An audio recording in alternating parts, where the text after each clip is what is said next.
Hello student, आज हम आपको पढ़ाएंगे क्लास 8 का हिस्ट्री का तीसरा लेसन है ruling the country side.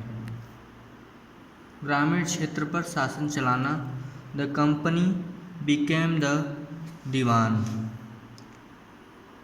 12 August 1765 the Mughal emperor appointed the East India Company as the Diwan of Bengal.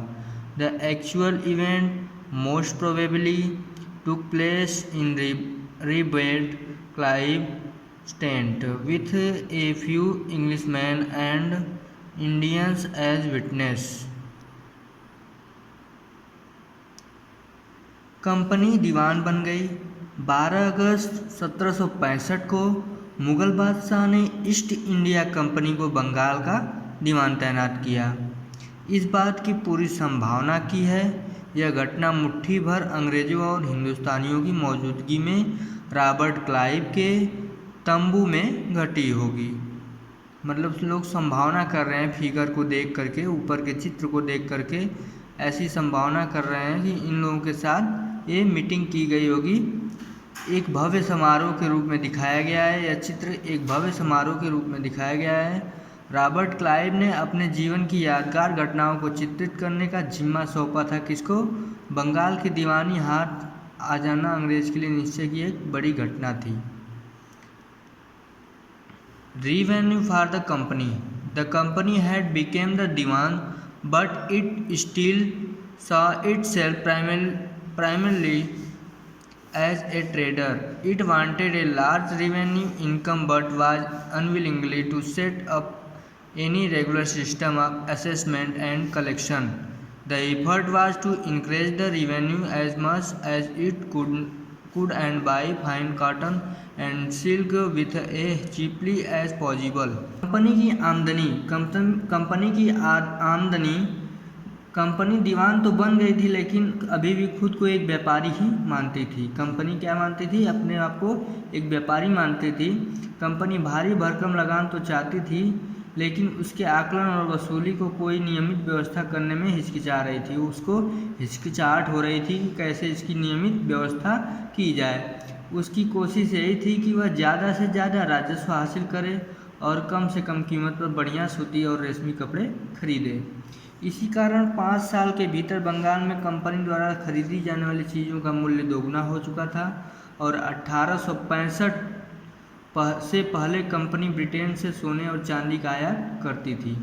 इन चीज़ों के बदले सामान खरीदती थी। अब बंगाल में इकट्ठा होने वाले पैसे से ही निर्यात की चीज़ें खरीदी जा सकती हैं, क्योंकि वहाँ की अर्थव्यवस्था जो है बहुत ही मजबूत बनाकर उसी से वो सब अपनी आयात निर्यात करते थे। और इससे क्या हुआ, वहाँ की अर्थव्यवस्था एक गहरे संकट में फंसती जा रही थी।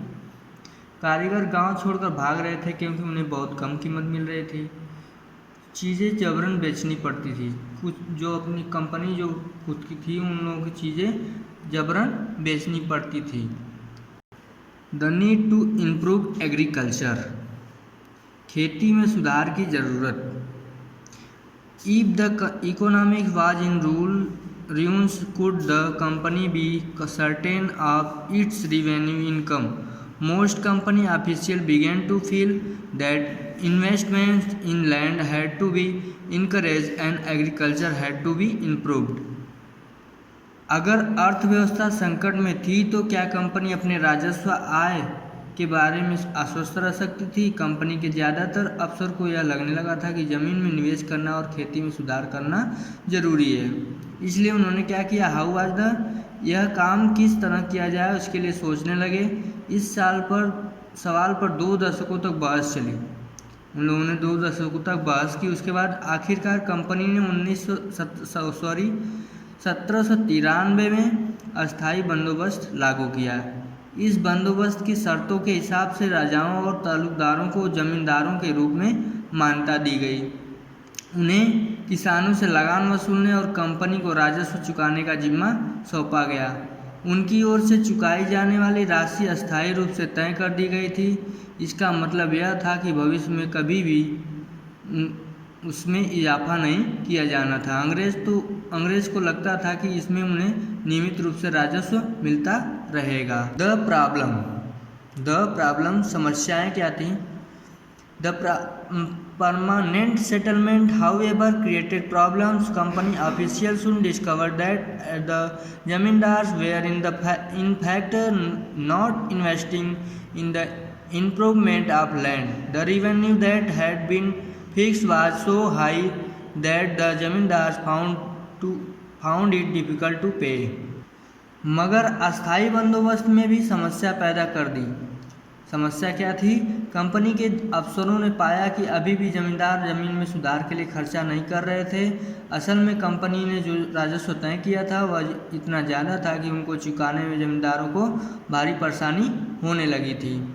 जो जमींदार राजस्व चुकाने में विफल हो जाता था उसकी जमींदारी छीन ली जाती थी। बहुत सारी जमींदारियों को कंपनी बाकायदा नीलाम कर चुकी थी।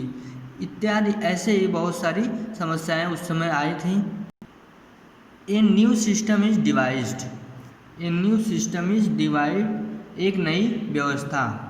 By the early 19th century, many of the company officials were convinced that the system of revenue had to be changed. Again, how could revenues be fixed permanently at a time when the company needed more money to meet its expenses of administration and trade? 19वीं सदी की शुरुआत में ही company के बहुत सारे अधिकारियों को इस बात का यकीन हो चुका था कि राजस्व बंदोबस्त में दोबारा बदलाव लाना जरूरी है। जब कंपनी को शासन और व्यापार के खर्चे में चलाने के लिए और पैसे की ज़रूरत हो तो वह अस्थायी रूप से राजस्व तय करके काम कैसे चला सकती है, इन सब के बारे में नई व्यवस्था बनाई गई। जैसे दिया गया नीचे, बंगाल प्रेसिडेंसी के उत्तर पश्चिम प्रांतों के लिए होल्ट मैकेंजी नामक अंग्रेज ने एक नई व्यवस्था तैयार की जिसे 1822 में लागू किया गया। मैकेंजी को विश्वास था कि उत्तर भारतीय समाज में गांव में एक महत्वपूर्ण सामाजिक संस्था है और उसको बचाए रखना चाहिए।